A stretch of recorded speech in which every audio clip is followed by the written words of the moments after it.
Well, welcome back, ladies and gentlemen. Twitch chat, say hello to the YouTube people, and welcome to the Russian Federation. Last video, I think we took out Central Asia.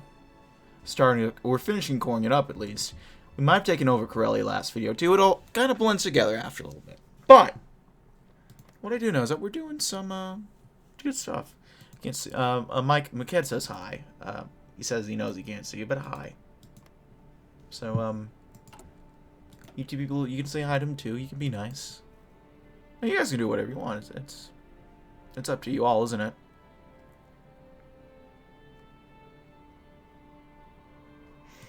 I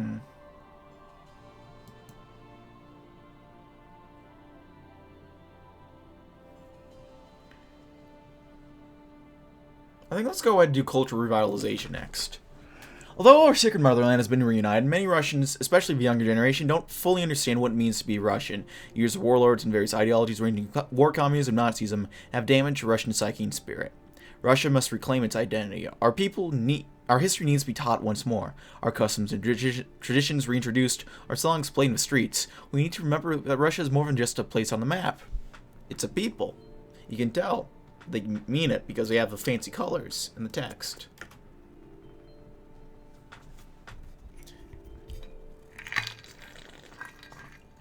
But yeah, for all the YouTube people, we finished up top. We're doing some EU4 streaming, which hopefully will be up by the time this is up. And if not, you can catch that up. We're playing Kilwa, having some fun there. And then we talked a little bit about the fucking GTA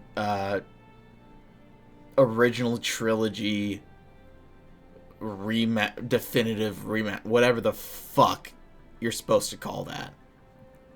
And just that fucking mess. So that was fun.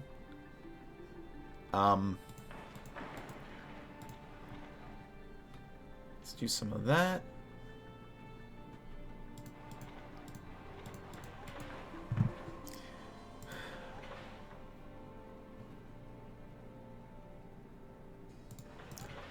Let's put some stuff into Omsk.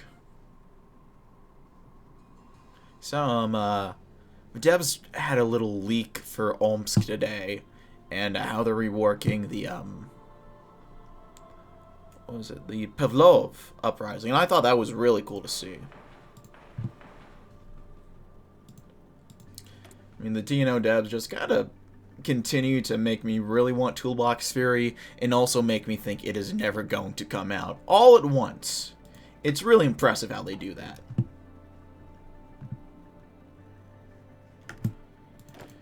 Okay,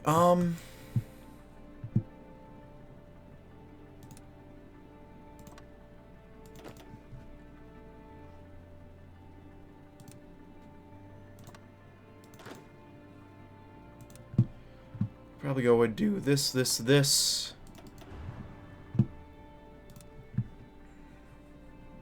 Actually, I'll put you guys for your own field commander. We'll go Nikolai Lyashenko. And we'll get Alexandra back in. Sorry for dismissing you, my dear. That was unintentional. It won't happen again. We'll get these guys onto a nice... Where's a good place we want them to push through? Probably here strikes me as a really nice place to do some damage. So we're going to start already on the attack lines.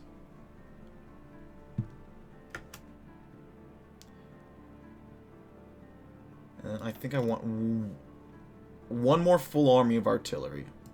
And then we'll keep pumping out tanks as much as we can.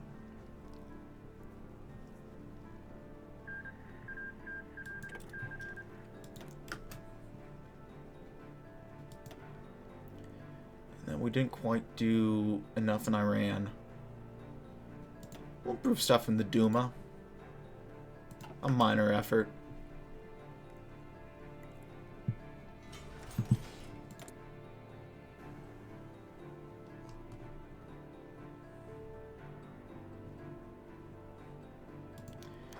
some better Cass. Mikhail clung to his mother's arm as he examined the city blanketed in winter snow. Years ago, he often remained indoors, isolating himself from the city beyond the windows of his room.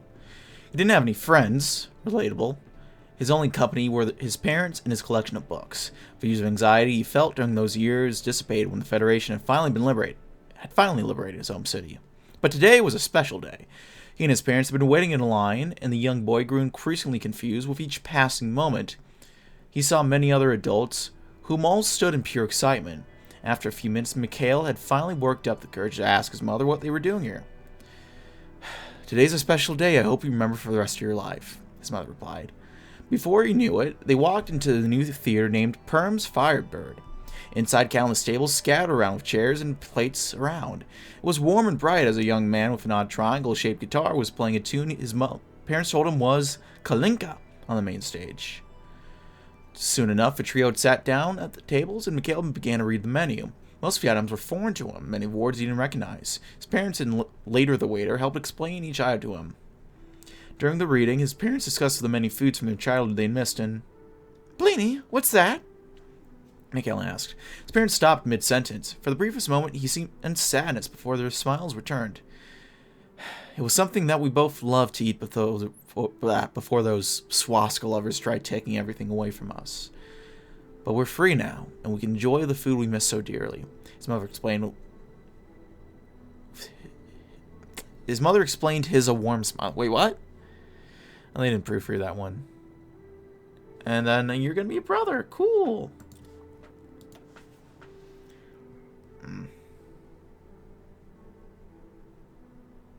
Let's go ahead. Let's support the students. Students are the future of our nation. They require your utmost support in helping succeed in their studies. If the Russian Federation is to continue being a scientific juggernaut with some of the world's most advanced scientific facilities, then it is a necessity that we build new schools and upgrade existing facilities to ensure that the students of Russia have the best resources and equipment available to them. That'll do.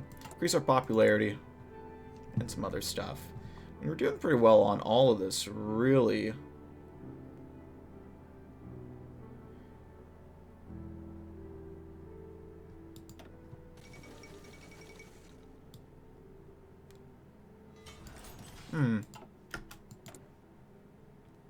There goes old Moro.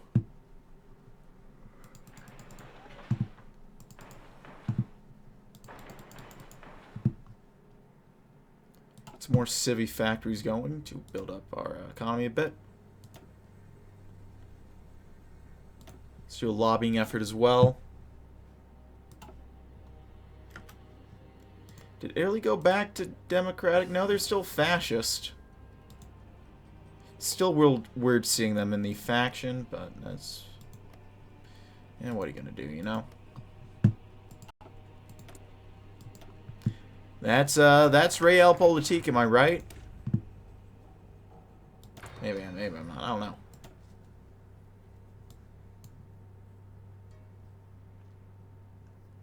Let's do national education reform next. For decades, the Russian education system has been in shambles. Many schools across the nation have been reduced to mere indoctrination camps for various warlords, teaching them very little about their motherland and the world beyond. The Russian people deserve an education system that offers useful skills that will help them in life, and not turning our impressionable youth into ideological fanatics. There we go.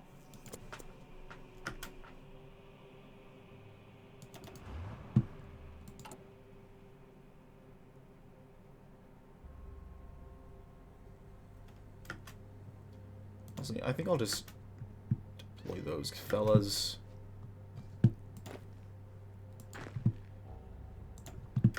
I mean, we're going to need to exercise these guys anyway, I think, or at least a little bit.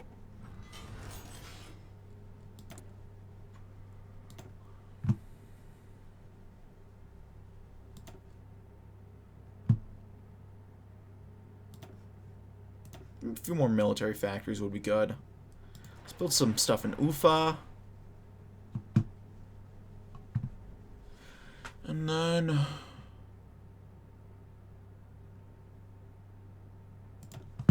our air bases.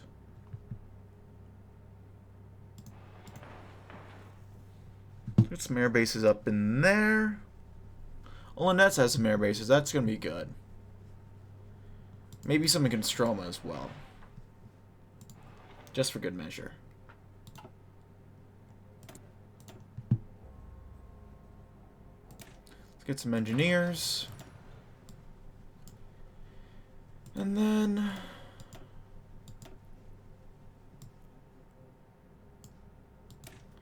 infantry anti-air.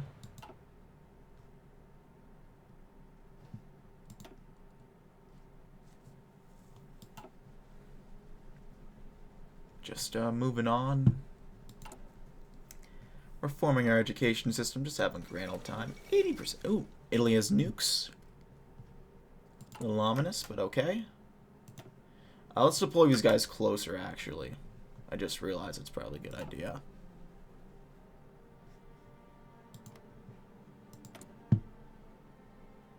Also, I did just realize...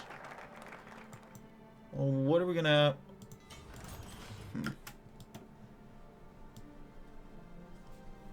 I'm gonna have to deal with Japan soon enough.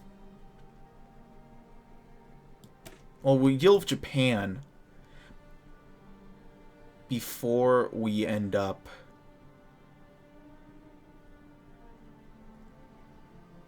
oh, maybe this will help us out. We'll play that by ear. Right now, all I know is that there's a war coming between the Reich and the Russian Federation. The issue of Moscow and the occupied people of the West are unavoidable, and the world knows it. War is returning to the vast plains of Eastern Europe. It is unavoidable. The Federation is to be the victor in the coming conflict. It is essential that the Federation has the industrial capacities to support the nation for the immense task that lies ahead. There we go. And then from here, do we want any radar stations? Radar wouldn't be bad, actually.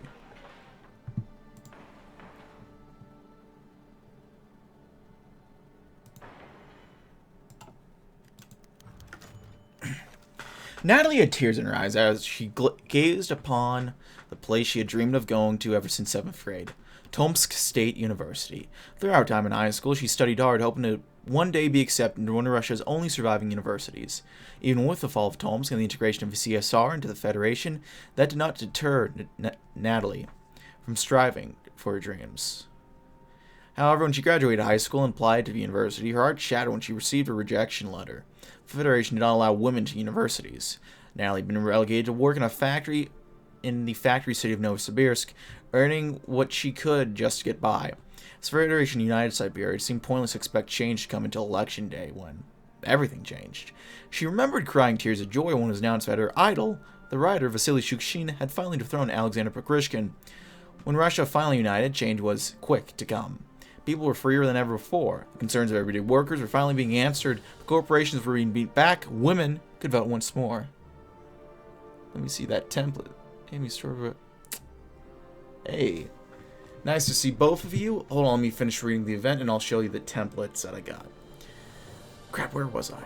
Her life had changed once more when she had one day received a letter from Tomsk State University. They apologized for their unfair treatment of her despite being highly qualified to attend, to compensate her for the university's action under the Christian government.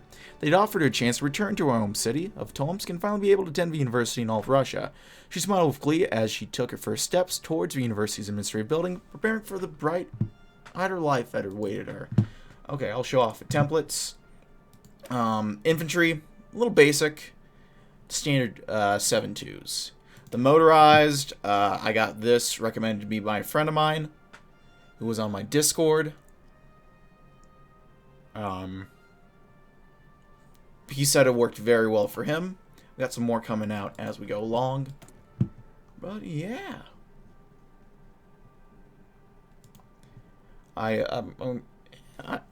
Yeah, just standard 40 width tanks. I hope you approve. Is it Diamec? Is that how you say it? Why not change the motorized to mechanized? I'd have to research it. I'm just going off of what my friend sent me. I'll be honest, I'm not the most elite HoI 4 gamer, so I don't entirely know how to properly, do templates and all that.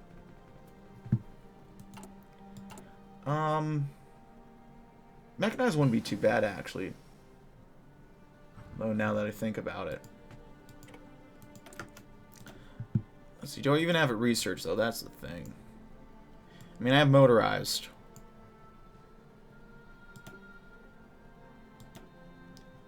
Probably have to be anti-personnel care. Maybe IFVs. Again, we have to catch up on that. Which I guess we have time to.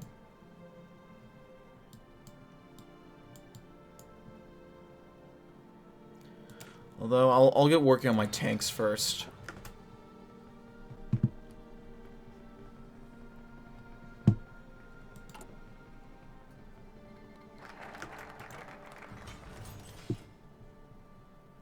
The Saarland front. What is that? Is that Africa? It might just be Africa. I wouldn't know either way. Probably not important enough for me to think about it. Let's look at federal tax reform. We're getting to the sexy stuff right now, boys. Although the fall of the Federation has maintained a moderate policy of taxation since the nation broke away from CSR, people of Russia who live under constant poverty and war are unable to make enough money to pay taxes on top of the other necessities such as food and water. The President proposed a series of nationwide tax cuts, a temporary solution to alleviate the tax burdens of Russia's citizens and help lead the West to a brighter future. That could maybe work, I don't know. As a Yekaterinburg native, I butchered that, I'm sorry. Vadim had grown used to the militarist culture that defined the city since rule of Konstantin Rokossovsky. When the Federation took the city, the sudden introduction of Novosibirsk's business-centric culture shocked him greatly. The drastic influx of entrepreneurs and managers changed Sverdlovsk, because I know it's Sverdlovsk originally, nearly overnight.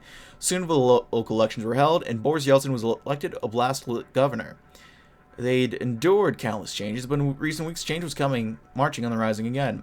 Ever since President Chukchin's speech, it seemed the entire Federation was on the warpath, its feet firmly set on the road to Moscow. What do you think about it, Vadim? Artyom, his shift manager, asked. They stood together in production lines surrounded by the clanking machines. Vadim sighed, staring at the long line of rifling that filed away on the assembly belts. The city felt as it did in the 40s. There was tension. Vadim trailed off as the flash of tanks and screaming entered his mind. Why is Shukshin provoking Germany again? Is he trying to condemn us? We've lost to the Germans twice. Why would this time be different? Boris placed a hand on his shoulder, a warm smile on his face. I don't know where the future will take us, or what will happen when the dust settles, but have a little faith. Russia, our president, have been underestimated before. I don't know if you will prove the doubt is wrong, but one thing I've learned is that you should never underestimate the determination of an angry Russian. With a smile, Artyom walked away, leaving Vadim alone to dwell on his thoughts once more. There we go. I'll get some more into infantry weapons, and then get more into these advanced heavy Sparts.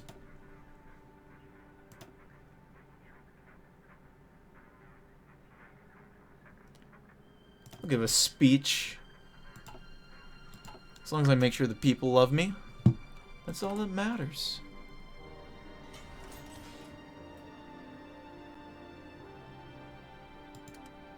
Oh, I should have done that a little sooner, it seems.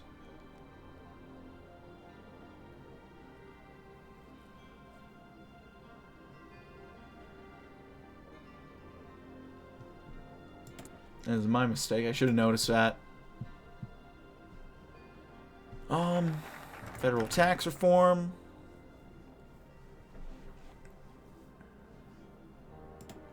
Get some dockyards, maybe. I think that's not a bad idea. Get some in Arkhangelsk. A few in Murmansk. A couple in Karelia. And yeah. Next, let's do the West Russian plan. After decades of industrial buildup and economic reform, there's all led up to this moment. A new industrial plan that aims to succeed the Central Siberian Plan and lead the Federation into another age of prosperity. The West Russian plan. With new industrial projects underway, new businesses popping up every day. West Russia will soon enjoy the same standard of living and prosperity the rest of the Federation enjoys. The past few years have been a struggle for Magna. His wife had passed away 2 years ago in an industrial accident. During that time, Pagrishkin was in charge. The corporations had free reign, meaning that not only was his family not even compensated for his wife's death, not 1 ruble. Now he was left alone to raise 2 daughters. Magnus sighed as he rubbed his eyes, looking down the letter from the Cheetah tax office with pure dread. The truth was, he was struggling to pay the bills. His job could cover everything he had to pay for. Sure, things got cheaper when Russia united, but it wasn't cheap enough. His daughter's education, the car, the food, and the bills, it was all becoming too much for him. Papa? Are you okay? Magna looked over his shoulder and saw one of his daughters standing there. He could see the look in her eyes. She was afraid he'd start drinking again. It was a terrible habit he'd fallen into when Tasha died. It was part of the reason he was in this financial mess. I'm fine, Svetlana. Don't worry about me. Why don't you head back outside and play with Elizabeth? Magna answered, muttering a weak smile on his face. His daughter watched him for a moment before going back outside. Magna breathed slowly as he turned back around and reached for the letter with a shaky hand. Slowly he opened it and pulled drew the folded piece of paper it contained. He braced himself as he slowly opened it, and his mouth dropped. It's so low! Magna exclaimed, jumping out of his seat with glee as he stared at the numbers. Magna thought for a moment before realization dawned on him. Shukzin's tax reforms! The bastard actually did it! Magna exclaimed with glee as a tear from his eyes. For once in his life, he had truly felt hope. For once he could afford to pay the bills. He had the money spent on his children. Magna looked out the window and smiled as he saw his 2 daughters laughing as they chased one another. They weren't out of it yet, but at least now he had faith again. Perhaps after all his pain, his family could finally lead a decent life. Perhaps he could take his daughters to a nice restaurant for a change. Yeah, none of that cheap, I don't know, what do they have in Russia that's cheap? Potatoes. You don't have to eat like a poor Russian. To take him to McDonald's, have him eat like a poor American. That's how you do it. That's the life right there. Or give him something with actual nutrients.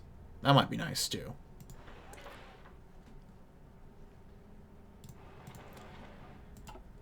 Okay, let me get a research slot filled.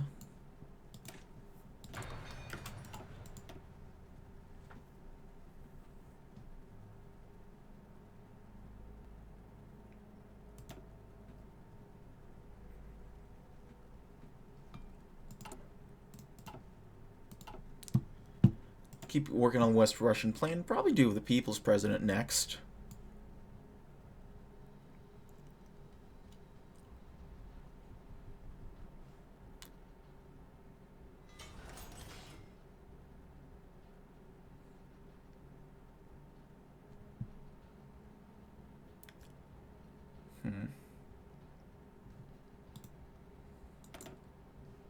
I don't give a fuck about the tutorials. Get out of here.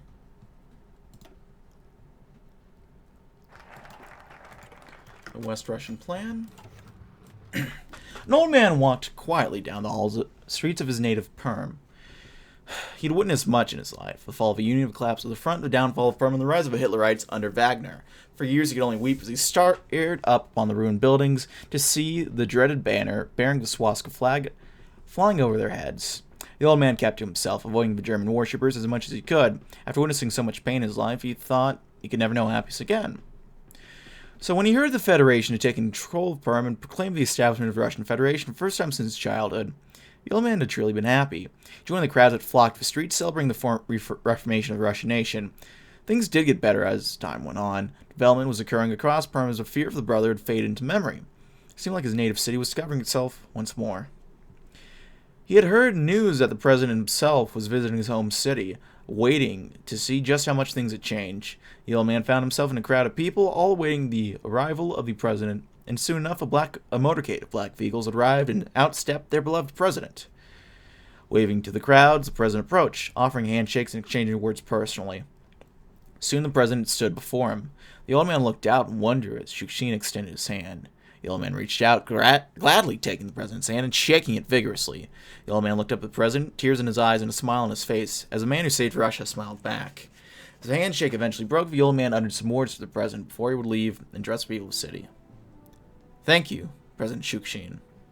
Thank you for saving all of us. Oh.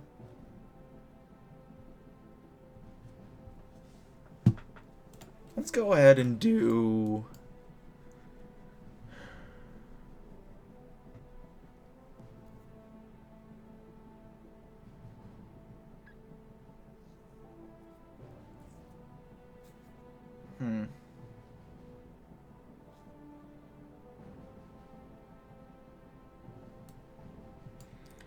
Let's do the Environmental Protection Act. For decades, the corporation has polluted the beauty of Russia, wiping out entire forests and poisoning the crystal blue rivers of our homeland. While the president made efforts to slow down the effects of pollution, it's clear that more decisive action needs to be taken in order to protect the Russian environment. With this in mind, the president and other like-minded ministers of government have drafted the EPA. This will ensure that the corporations are punished for any careless endangerment of the environment and ensure that the green of Russia will continue to survive for centuries to come.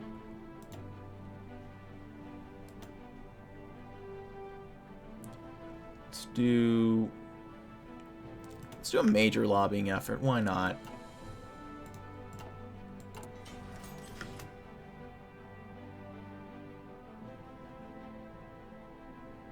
And expand the uranium mines. From here...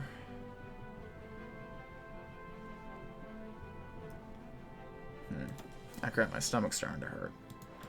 That's unfortunate. Let's get a radar base in Samara. That'd probably be a nice pair.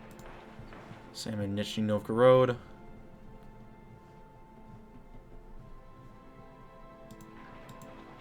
And then Balakovo, why not?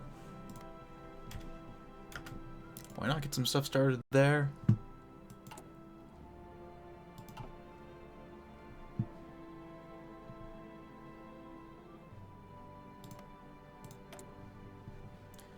Ooh, right, I did just realize with the Imperial State winning, that does mean we're going to have someone on that front line.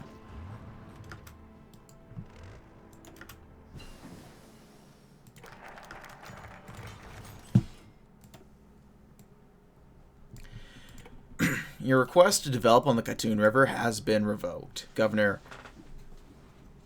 Ed Komenov stated as he handed the sheet to Catherine, the secretary for Sibir CEO. Well, what do you mean revoked? We were cleared to begin developing the land a few months ago. Sibir was cleared for development and Progression was in charge, but President Shukshin has started a new environmental initiative, part of it preventing the development of industrial projects directly next to major river systems. That includes Soroski, I'm afraid. The president is sick of the water pollution, especially in the Ob. He's not budging on this. Catherine sighed in annoyance as she placed the documents on the governor's desk. She looked outside the window, looking at the city of Barnaul. They should have seen this coming. Altai is Shukshin's home, last, of course. He was going to block Sibir from expanding their operations in the region. Can't we make a deal or something? Make a compromise? I'm sorry. The president called me himself. He doesn't want Sibir or any other corporation, for that matter, going near his hometown. I'm sure we can arrange for a new factory complex to be built elsewhere, but the president's word is final, I'm afraid. Catherine thought for a moment. Georgi wasn't going to be happy about the development in Sorotsky being cancelled, but perhaps Sibir could still find ways to expand his role in Altai Oblast. Alright, Governor, what are Sibir's options? Let's go ahead.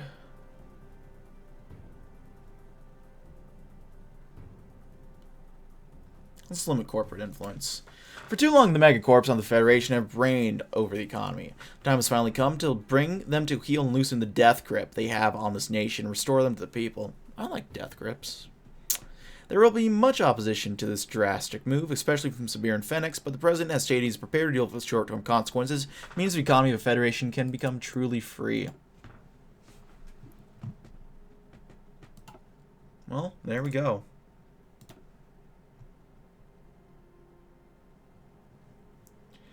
Let's build up some of the infrastructure in these stands.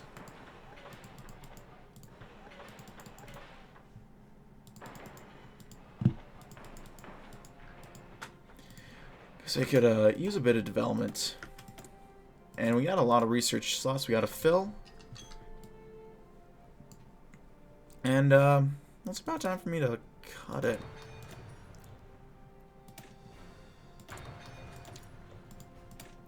I'll finish up tech. I'm getting kind of tired, anywho, so I think it's time. Well, for the YouTube people, it's time for me to go. So I bid you all adieu. Thanks as always for watching. Oh, I didn't really mean to do that. Move these guys onto Manchuria in case we do have to do any fighting there. But yeah, I thank you all for hopping in. And I'll see you next time. Bye-bye.